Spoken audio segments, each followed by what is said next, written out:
Friends, आज हम लोग हिंदी सेकेंड का चैप्टर 2 आप भले तो जग भला के बारे में समझेंगे। देखिए, यही है हमारा क्या, आप भले तो जग भला। अर्थात यदि हम सही हैं, यदि हम अच्छे हैं, तो फिर सारा संसार,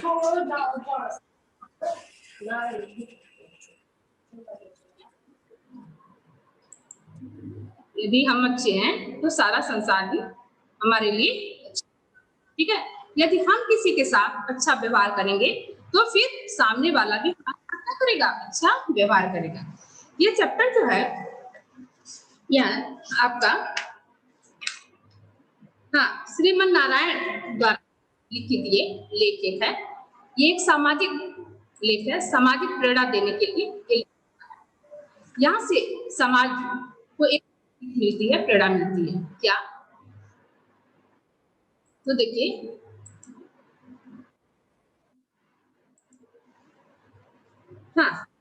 यह है सामाजिक दिशा निर्देश इसके द्वारा दिया गया है। श्रीमद नारायण जी जो है यह स्पष्ट करते हैं कि यह स्पष्ट करने का प्रयास करते हैं कि हम स्वयं जैसा आचरण करते हैं वैसा ही आचरण हमें दूसरों से मिलता है। यदि हम अच्छे हैं, इसका मतलब है कि यदि हम अच्छे हैं, यदि हम किसी के साथ अच्छा व्यवहार करते हैं तो हमको उसका प्रत्युत्तर क्या मिलता है, तो प्रत्युत्तर भी हमें मिलता है कि सामने वाला हमारे साथ अच्छा व्यवहार करता है। यहाँ पे कई उदाहरण के द्वारा आपको समझाया गया है कि किस प्रकार समाज में कैसे होते हैं और कैसा फिर वो व्यवहार करते हैं। इसमें आपको ऐसा भी है कि सामने वाला बहुत अच्छा व्यवहार करता है, तो फिर अगर बहुत व्यक्ति भी है वो भी क्या होता है, फिर धीरे-धीरे उसके अंदर परिवर्तन आ जाता है और फिर वो अच्छा व्यवहार करना शुरू कर देता है। इसी के साथ ये भी है कि अगर कोई सामने वाला बुरा व्यक्ति है, उसके सामने कोई बहुत अच्छा व्यक्ति, वो क्या करता है, अच्छा और अच्छा बनने का प्रयास करता है, लेकिन वो अच्छा नहीं बन पाता। क्यों? क्योंकि सामने वाला जो वो उसको अच्छा रहने ही नहीं देता है। फिर अंत में क्या होता है, वो उस जगह को छोड़ के चला जाता है। ठीक है, तो इस तरह से करके इसमें कई उदाहरण दिए गए हैं, उसको आज हम आपको बता रहे हैं। तो इसके द्वारा ये हमें बताया गया है कि यदि हम दूसरों की आलोचना करते हैं, यदि हम किसी के साथ अच्छा व्यवहार करते हैं तो प्रत्युत्तर फिर क्या, अंतोगत्ता हमें अच्छा ही मिलता है। लेकिन यदि हमारा मानना है कि केवल हम किसी की कटु आलोचना करते हैं, तो आलोचना करने से क्या होता है, हमें सफलता नहीं मिलती है। ठीक है, और न ही शांति मिलता है। यदि हम किसी की आलोचना करें तो हम समझे कि हम सफल हैं, तो हमें ना सफलता मिलती है और ना ही हमारी आत्मा को शांति मिलता है। अर्थात क्या होता है, तो परिणाम भी बुरा होता है। तो इसलिए हर व्यक्ति को क्या चाहिए कि उसके साथ, सामने वाले के साथ हमें अच्छा व्यवहार करना चाहिए। जब हम उसके साथ अच्छा व्यवहार करेंगे तो प्रत्युत्तर हमें अच्छा व्यवहार मिलेगा। लेकिन यदि तो आलोचना करते हैं, तो आलोचना करके हम यदि आगे बढ़ना चाहते हैं, हम यदि समाज में हम कहीं ऊंचा स्थान प्राप्त करना चाहते हैं, संभव क्यों, क्योंकि ना तो वहां से मुझे सफलता मिलती है और ना ही हमारे आत्मा की शांति मिलती है। तो ये आपको आज से जान लीजिए, किसी की बुराई करने से क्या, उस समय तो हम कर लेते हैं, लेकिन बाद में फिर हमें खुद लगता है आपने बहुत गलत किया। अर्थात कहने का मतलब है कि यदि हम किसी की बुराई करते हैं, सामने कुछ नहीं बोल रहा है, तो फिर उसको भी सोचने के लिए वो मजबूर हो जाता है कि क्या बात है, उसने तो कुछ कहा ही नहीं, बार बार यही बुराई कर रहा है, यानी इसका नेचर है बुराई करने का। ठीक है, और ये बुराई क्यों करता है, क्योंकि ये खुद ही बुरा है। ठीक है, तो यहाँ से ये आंसर निकल जाता है कि ये खुद ही बुरा है। तो देखिए, इसी पे कबीरदास जी ने कहा है, वो यहाँ पे आपके बुक में दिया हुआ है। क्या, इसको देखिए, समझिए। यहाँ से दुआ हमारा ये है, बुरा जो देखा मैं चला, बुरा न मिलिया कोई, जो दिल खोजा आपने उससे बुरा न कोई। यहाँ से आपको ये प्रेरणा मिलता है कि बुरा जो देखन मैं चला, ना न मिलिया कोई, जो दिन खोजा आपने, मुझसे बुरा न कोई। तो इससे क्या पता चलता है? कबीरदास जी ने बुराई सोचा कि समाज में हम जरा बुराई देखें कि समाज में किसी अंदर क्या बुराई है। वो बुराई खोजने निकले तो उन्हें समाज में कोई भी बुरा व्यक्ति नहीं मिला। क्यों नहीं मिला? इसलिए नहीं मिला कि वो खुद बहुत अच्छे थे। जब सामने वाला अच्छे नेचर का रहेगा, उसका स्वभाव अच्छा, उसे हर व्यक्ति में बुराई नहीं बल्कि अच्छाई ही दिखाई देगी। तो बुराई भी अच्छाई का रूप धारण कर लेगा। और यदि वो बुरा है तो फिर क्या है? सामने वाला अगर अच्छा व्यक्ति है, दो व्यक्ति आपस में बात करते हैं तो भी वो क्या करेगा? वो यही समझेगा कि अरे निश्चित है कि वो किसी की चुगली कर रहा है, वो किसी की बुराई कर रहा है, वो मेरी बुराई कर रहा है। ऐसा उसके अंदर ये भावना आने लगेगी। ऐसा क्यों? क्योंकि वो खुद ही वही काम करता है। लेकिन अगर कोई अच्छे स्वभाव का है तो उसके अंदर बात नहीं आएगी, इसलिए कि वो ये समझेगा कि दो व्यक्ति आपस में बात करते होंगे, ठीक है? तो इस तरह से करके उसके अंदर बुराई आएगा नहीं, क्योंकि वो बुराई करता ही नहीं है। वो अगर किसी से बात करता है तो किसी टॉपिक पे बात करता है, इसलिए जब वो बुराई करता नहीं है तो फिर वो उसके दिमाग में आएगा नहीं। लेकिन अगर कोई सामने वाला सिर्फ उसका यही काम है कि बुराई करना, तो वो तो कभी किसी को अच्छा समझेगा ही नहीं, ठीक है? आपको यही इस दोहे के द्वारा बताया गया है। फिर देखिए, ये जो कहानी आपका इसको अब हम बताते हैं आपको। देखिए, आप भले तो जग भला, इसमें छोटे करके कई स्टोरी के द्वारा आपको हमको समझ। पहला तो ये है कि आप देखिए आपके बुक में ये एक कुत्ते का यहाँ पे देख रहे हैं, ये कहानी बना हुआ है। ये कुत्ता जो है ना, ये कई कुत्ता नहीं है, ये एक ही कुत्ता है। और ये एक ही कुत्ता क्या कर रहा है? इसके कांच का एक महल है, उस पे उसका क्या कर रहा है? उस कांच के महल में वो अचानक से न जाने कहां से प्रवेश कराया है। जब वो वहां से प्रवेश कराया है तो देखने को क्या मिलता है? देखने को यही मिलता है कि वो जब चारों तरफ कांच ही लगा हुआ है तो उसमें एक नहीं बल्कि असंख्य कुत्ते नजर आते हैं। जब वो असंख्य कुत्तों को देखता है सामने तो फिर वो घबरा जाता है। उसे ये लगता है कि ये इतने कुत्ते जो हैं वो हमारे ऊपर क्या हो रहे हैं? हावी होने के लिए ये दिखाई दे रहे हैं, तो ये हमारे ऊपर हमला कर बैठेंगे। इसलिए उसके स्वभाव में वो जो है, अभी हमने आपको वही समझाया है, वो अपने स्वभाव के अनुसार फिर उन कुत्तों को देख करके गुर्राने लगा। पहले चारों तरफ देखा, देख के घबरा गया, फिर ये देखा कि ये हमारे ऊपर हमला कर लेंगे, तो वो फिर गुर्राना शुरू किया। जब वो गुर्राना शुरू किया, जब वो करना शुरू किया, तो सामने से प्रत्युत्तर क्या मिला? तो सारे कुत्ते उसके ऊपर बरस के पड़ रहे थे। बात समझ में आ रही है? कुत्ता कितना है? कुत्ता एक ही है। वो क्या है? उसकी प्रतिबिंब है।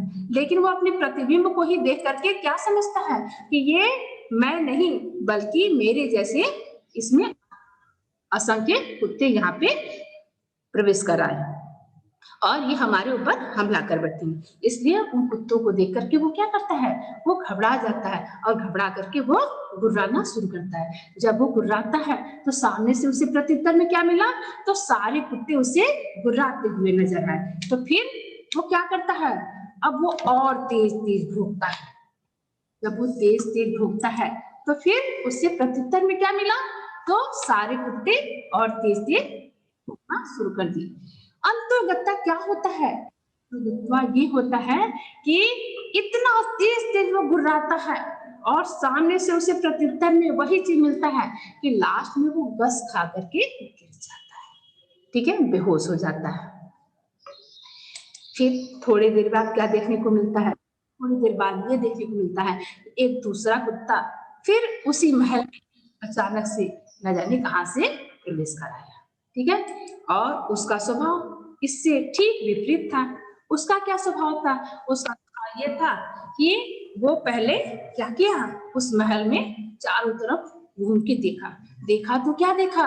देखा तो ये कि उसके जैसे बहुत से कुत्ते दिखाई दे रहे हैं। उन कुत्तों को देख करके वो मन ही मन बहुत प्रसन्न हुआ। क्या? कि इनके साथ मुझे खेलने को मिलेगा। वो उन कुत्तों को देख करके, पहला कुत्ता जो है कुत्तों को देख करके घबरा गया कि ये मेरे ऊपर हमला कर बैठे हुए। दूसरा कुत्ता क्या करता है?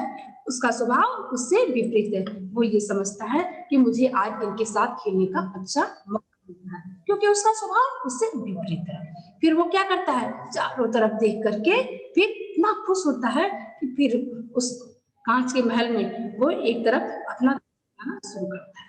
जब वो दुम हिलाता है तो सामने से सारे कुत्ते दुम हिलाते हैं। वो खुश हो जाता है फिर, और उसके बाद क्या करता है? फिर उनके साथ चारों तरफ घूमता है। पहले उसे लगता ऐसा है कि ये सारे कुत्ते होते हैं, तो इधर जैसे जहां-जहां प्रतिबिंब वो पड़ता है, तो वो सब तरफ घूम करके उसके साथ दुम हिला रहा है, मस्त होकर के घूम रहा है, खेल रहा है, और खेलते-खेलते फिर अंत में वो घर से बाहर चला जाता है। इस कहानी से आपको क्या प्रेरणा मिल रहा है? इस कहानी से यही सीख मिला कि हम सामने से जैसा व्यवहार करेंगे, हमें प्रत्युत्तर सही मिलेगा। उसने पहला कुत्ता जो है, उसने कैसा व्यवहार किया? वो उन कुत्तों को देख कर के डर गया। उसे ये लगा ये सारे कुत्ते मेरे ऊपर हमला कर बैठेंगे, इसलिए वो अपने को बचाने के लिए गुर्राना शुरू किया। और जब वो गुर्राया, प्रत्युत्तर में उसी का छाया, उसी का प्रतिबिंब उसे गुर्राते हुए जो नजर आया, तो उसे लगा कि ये असंख्य कुत्ते जो हैं वो मेरे ऊपर गुर्रा रहे हैं। तो इस तरह से उसका परिणाम क्या निकला? अपने ही शरीर को उसे क्षति पहुंची, तो वो लास्ट में गस खाकर गिर जाता है। और वहीं दूसरे कुत्ते का स्वभाव जो है वो इसके विपरीत है। उसको क्या है? उसको खेल करके आनंद की प्राप्ति हुई, और खेलते मस्त होते हुए फिर बाहर निकल आया। ठीक है?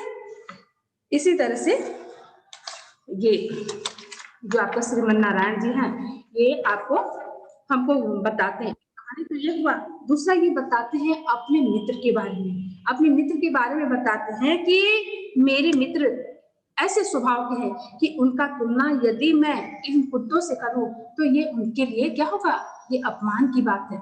लेकिन उनका स्वभाव भी कुछ इसी तरह का है कि जब मैं अपने एक मित्र को हमेशा परेशान देखता हूं तो मुझे चिड़चिड़ाहट होता है, और मुझे इन कुत्तों की बात याद आ जाती है। वो ऐसा बोलते हैं,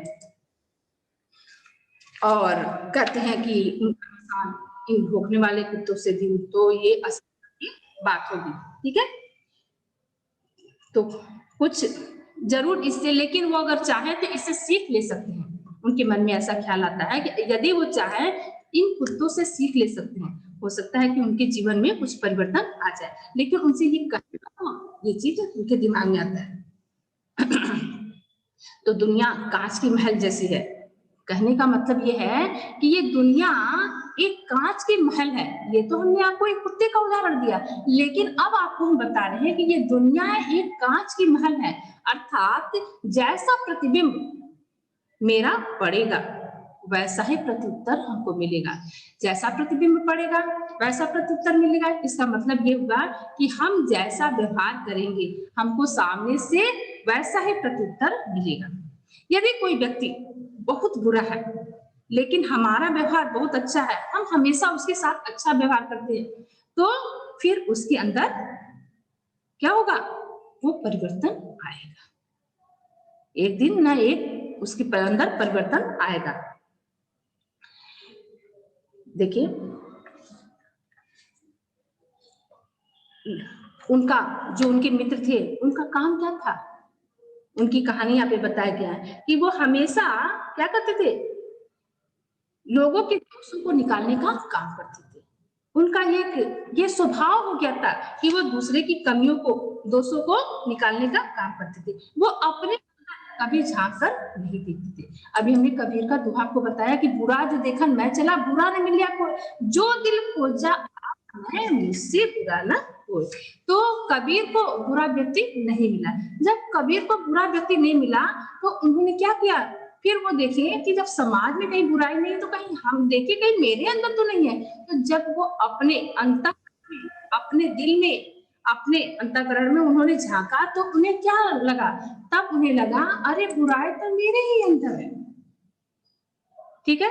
ना जाने कितनी बुराई मेरे अंदर है, हम कहाँ देखने जा रहे हैं। ऐसा इसलिए हुआ कि वो खुद ही बहुत अच्छे थे, इसलिए समाज में उन्हें बुरा व्यक्ति नहीं दिखाई दे। और ज्यादातर क्या होता है, हमको दूसरे की कमियां दिखाई देती हैं, अपनी कमियां नजर नहीं आती। क्यों? क्योंकि हम खुद ही बुरे होते हैं। जब हमारा स्वभाव बुरा का है तो फिर हम सामने वाले को अच्छा कभी समझेंगे ही नहीं। और यहाँ कबीर के दोहे से आपको क्या समझ में आता है कि ऐसे भी व्यक्ति होते हैं जो खुद ही स्वभाव के इतने अच्छे होते हैं कि उन्हें फिर किसी के अंदर भी बुराई होते हुए भी बुराई नजर नहीं आता, क्योंकि वो खुद बुरे नहीं होते हैं, इसलिए उसे उन्हें वो बुरे एंगल से कभी नहीं देख पाते हैं। ठीक है?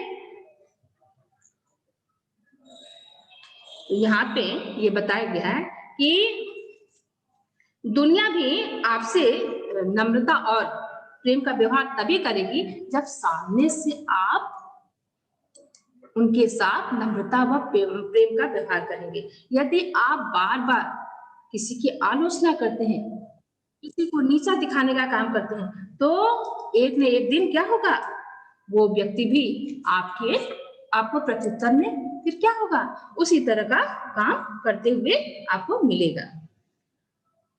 वो आपको भौंकते हुए नजर आएगा। ठीक है?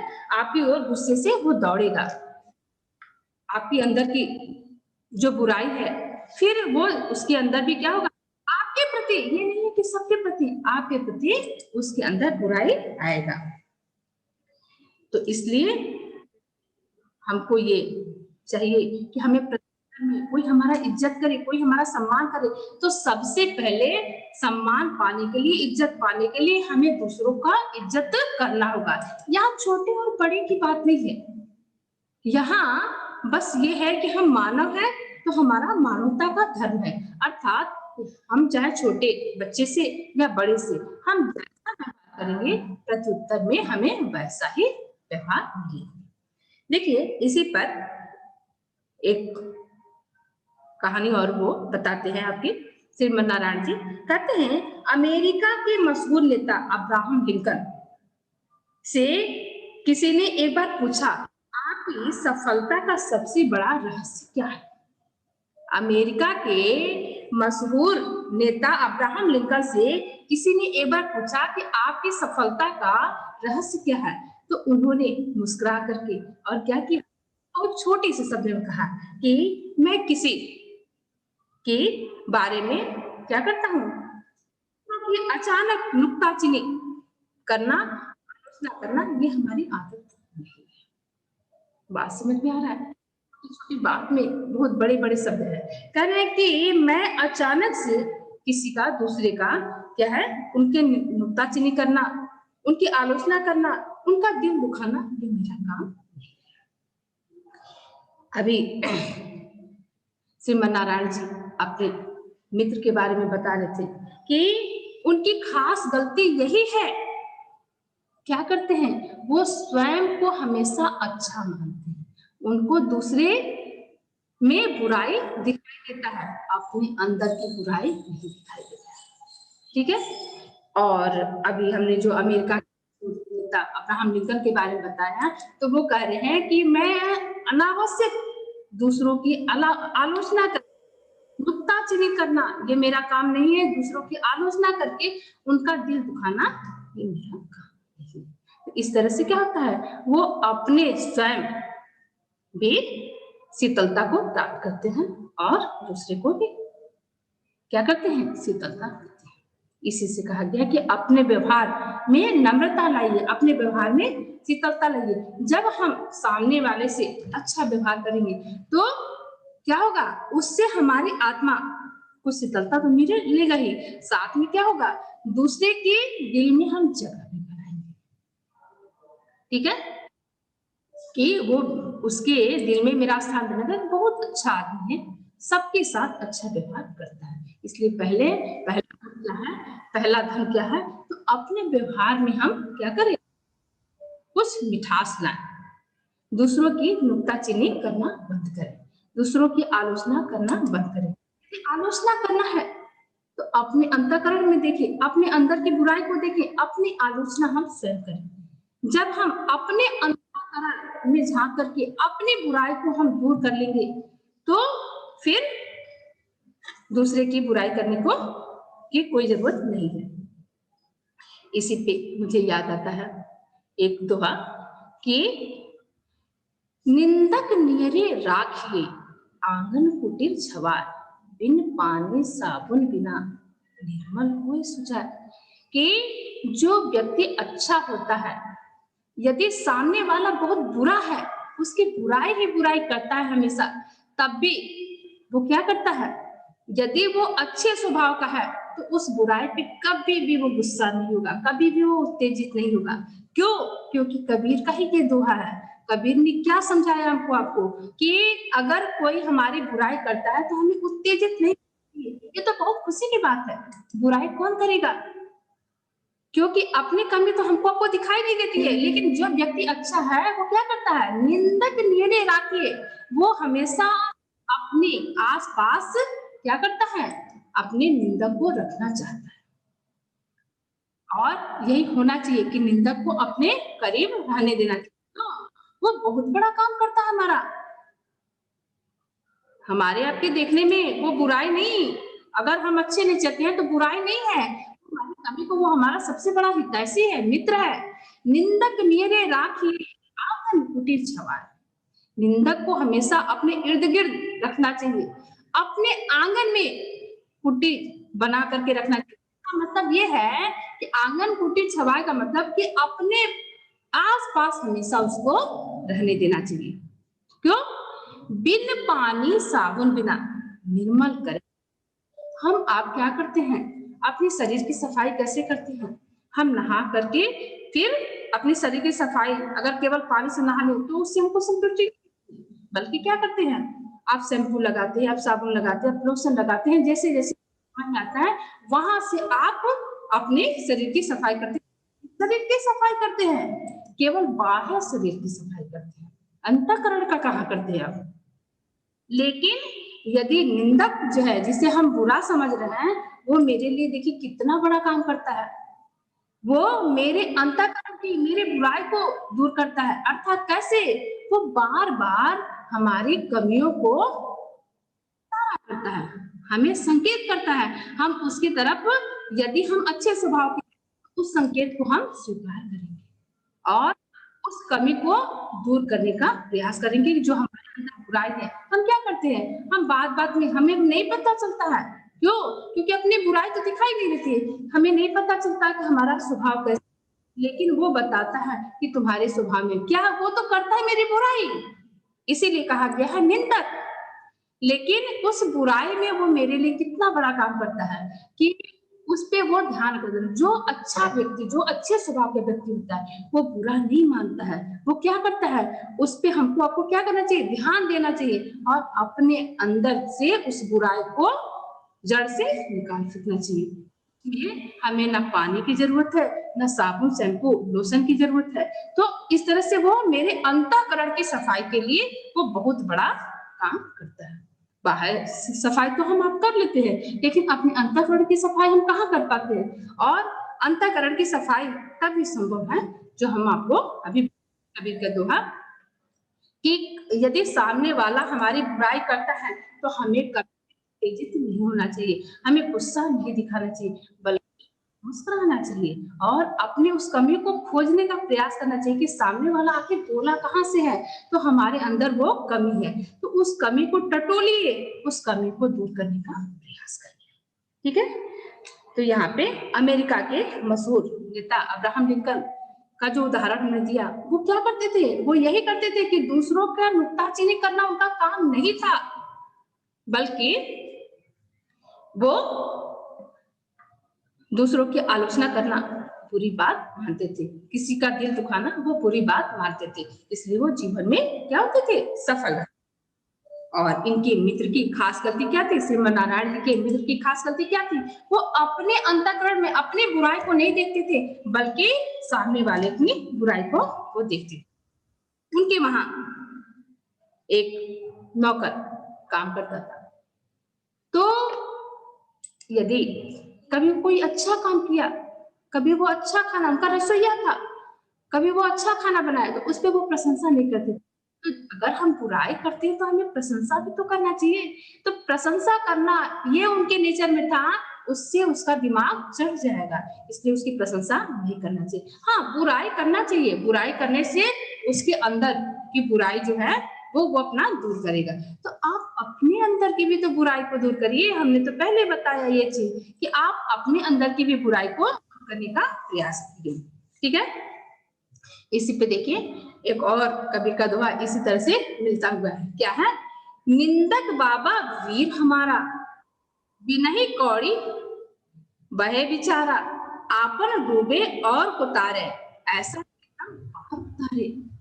क्या है इसमें? इसमें है निंदक बाबा वीर हमारा, जो अभी हमने बताया आपको कि निंदक मेरे राखी है, उसी तरह का है। निंदक बाबा वीर हमारा, निंदक जो होता है, जो निंदा करने वाला होता है, वो क्या होता है?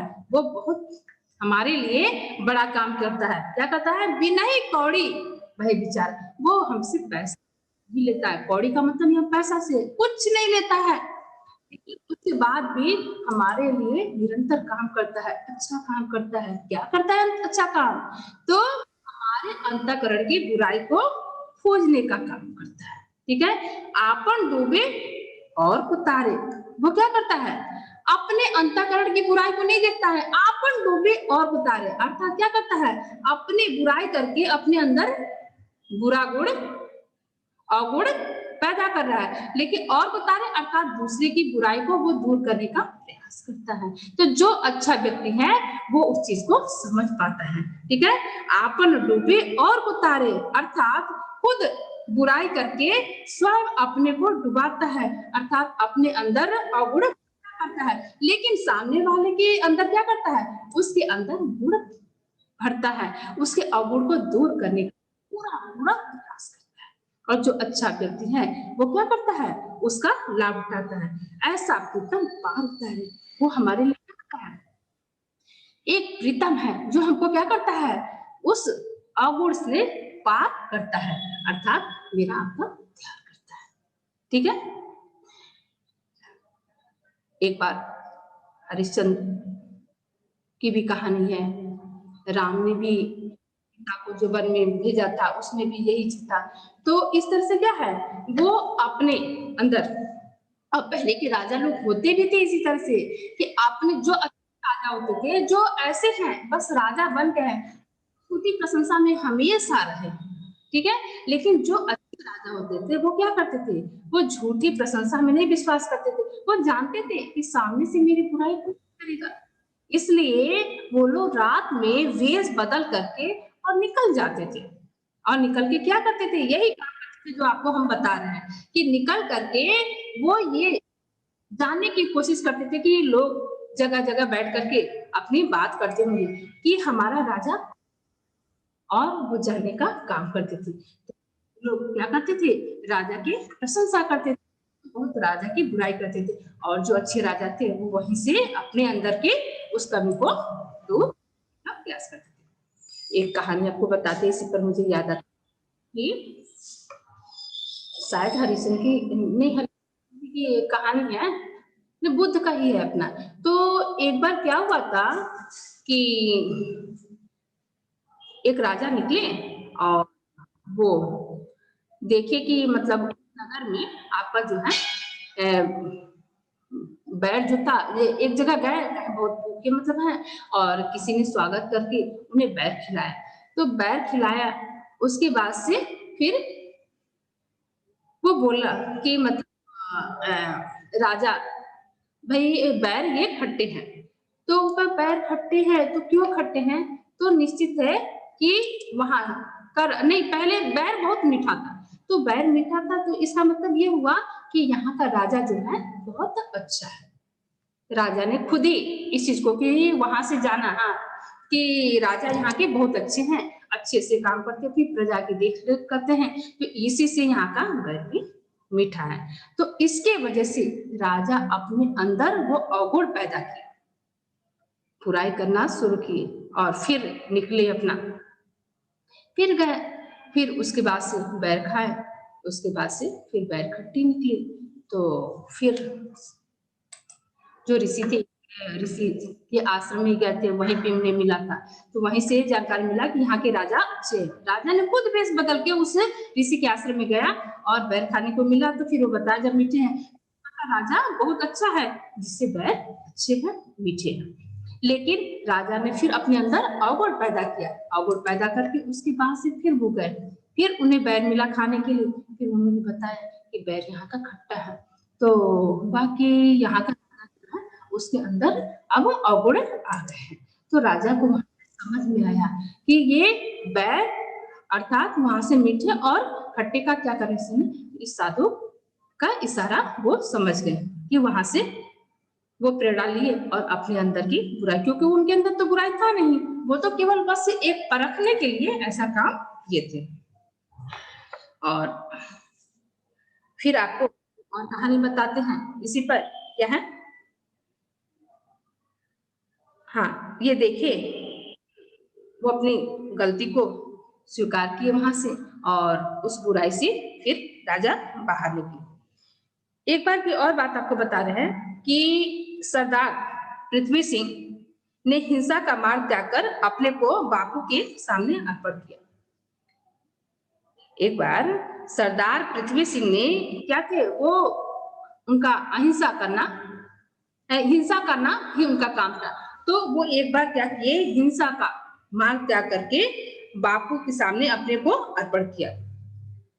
जब बापू के सामने अपने को अर्पण किया तो उसके बाद से बापू ने उन्हें स्वीकार कर लिया।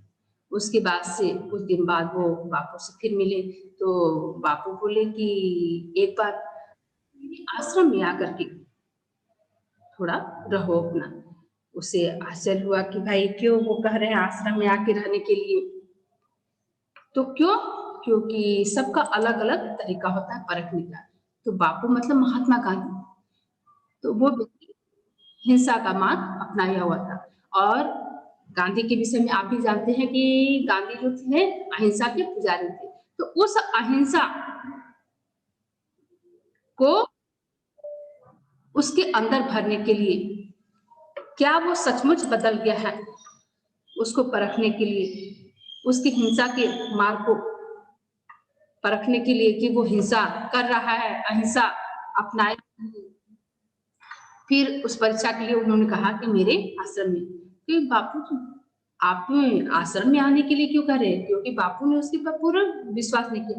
तब बापू ने कहा कि मेरा आश्रम जो है वो यहाँ पे हर तरह के लोग आके रहते हैं और यहीं से क्या होता है, उनके अंदर की बुराई दूर होती है।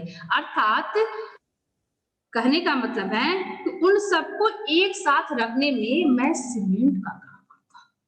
सीमेंट क्या करता है, सीमेंट किसी जोड़ने के लिए प्रयोग किया जाता है। अर्थात जो बुरा व्यक्ति है, जो अच्छा व्यक्ति है, वो एक साथ मिलाकर रखने में मैं सीमेंट का काम करता हूँ। यदि किसी के अंदर बुराई है तो अचानक से कोई सुधर जाता है, तब भी हमको आपको आश्चर्य होता है कि क्या बात है, उसकी से परिवर्तन। तो कुछ लोगों का ये मानना है कि मतलब जो अचानक से परिवर्तन होता है तो निश्चित है कि उसके अंदर बुराई है, वो इस समय रूप अपना बदला है, ये फिर उस बुराई को अपना सकता है। इसलिए ये कहे कि मेरे आश्रम में आके कुछ दिन रहो। तो वो जब पूछा तो कहे आश्रम जो है वो एक सीमेंट का काम, सबको जोड़ने में एक सीमेंट का काम करता है। अर्थात बुरे और अच्छे दोनों को एक साथ लेकर के चल करके मैं क्या करता हूँ, मैं उनके अंतःकरण से उस बुराई को दूर करने का।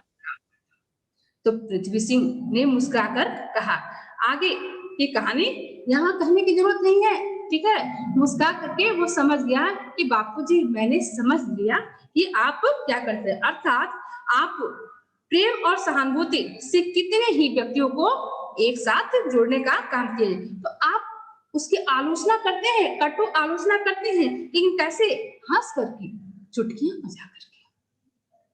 तो गांधी जी भी क्या करते थे, आलोचना करते थे। उन्होंने बोला कि मेरे आश्रम में कुछ दिन रह के दिखाओ, अर्थात मैं सीमेंट का काम करूंगा, ठीक है, मेरे आश्रम में रहने वाले व्यक्ति हैं, तो उनको मैं सीमेंट से जोड़ता हूँ।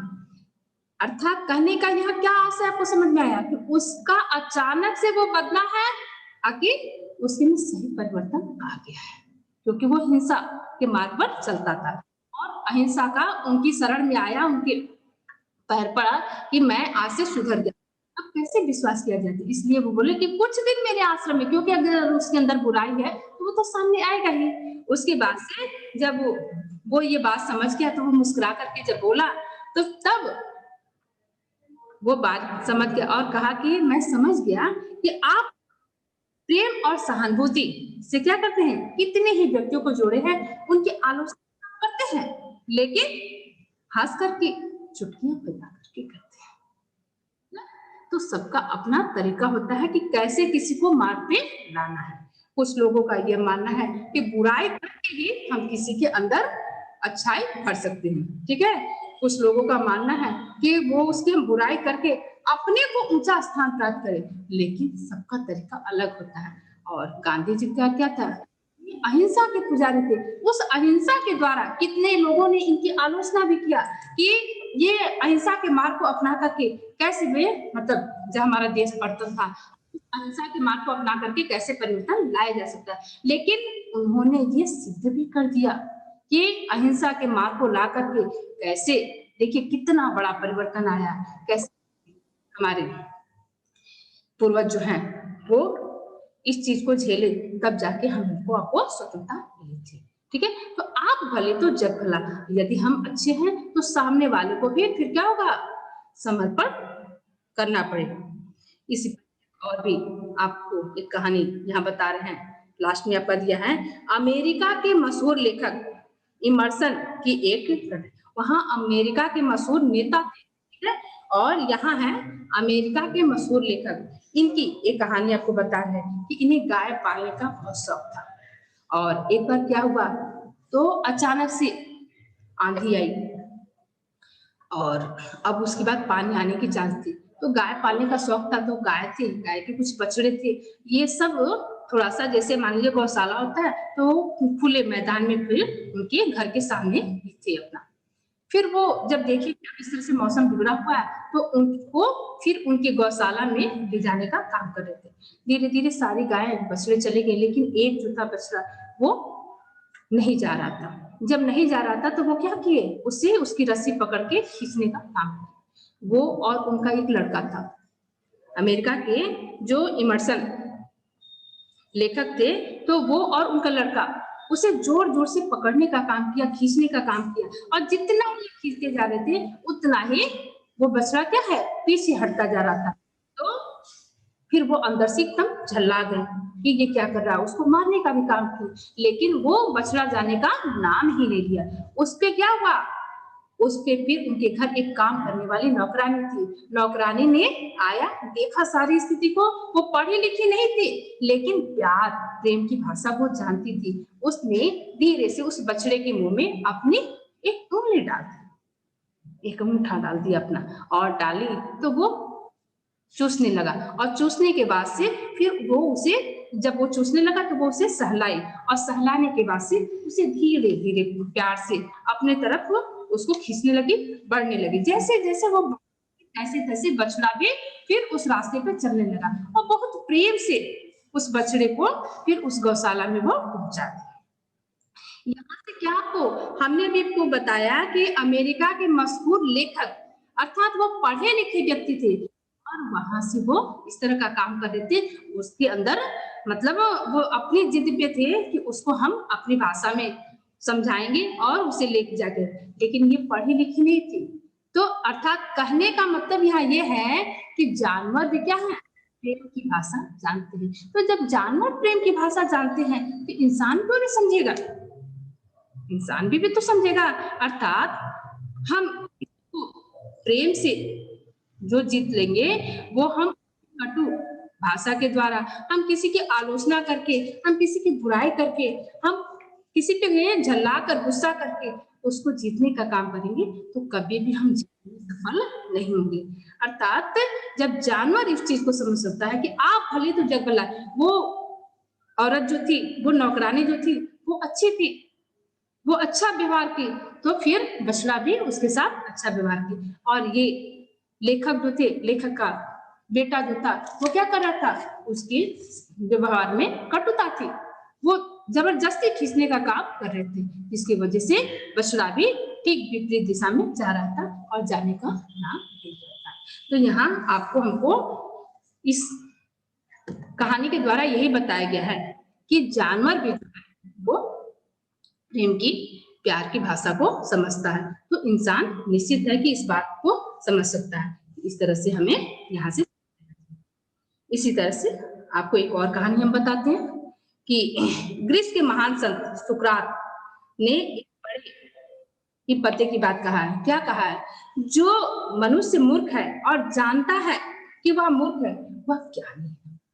ग्रीस के महान संत सुकरात ने कहा है कि जो व्यक्ति मूर्ख है और यह जानता है कि मैं मूर्ख हूं, वो सबसे बड़ा ज्ञानी है। लेकिन जो व्यक्ति, ठीक है, मूर्ख है और वह समझता है कि मैं मूर्ख नहीं हूं, मैं सबसे बड़ा ज्ञानी हूं, मैं जानकार हूं, वो सबसे बड़ा मूर्ख है।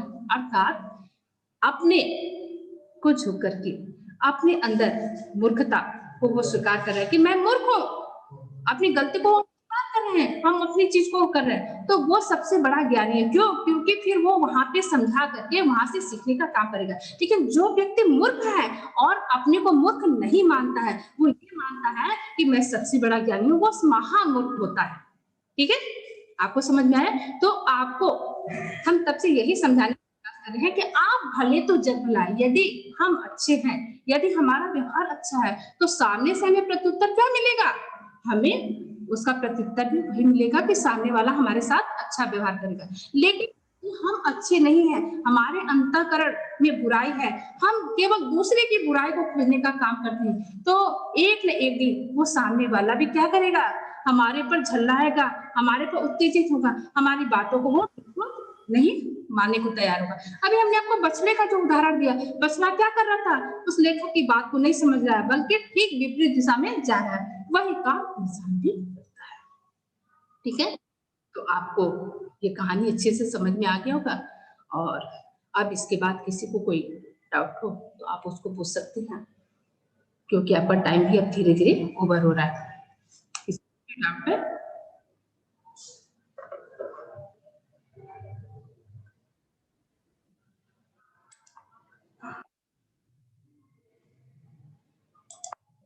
नहीं है डाउट? ठीक है, फिर आप इस कहानी को एक दो बार और पढ़ करके हम ये विश्वास हमें है कि भाई आप इसे समझ सकते हैं, क्योंकि हमने आपको कहानी जो बता दी और साथ में आप एक दो बार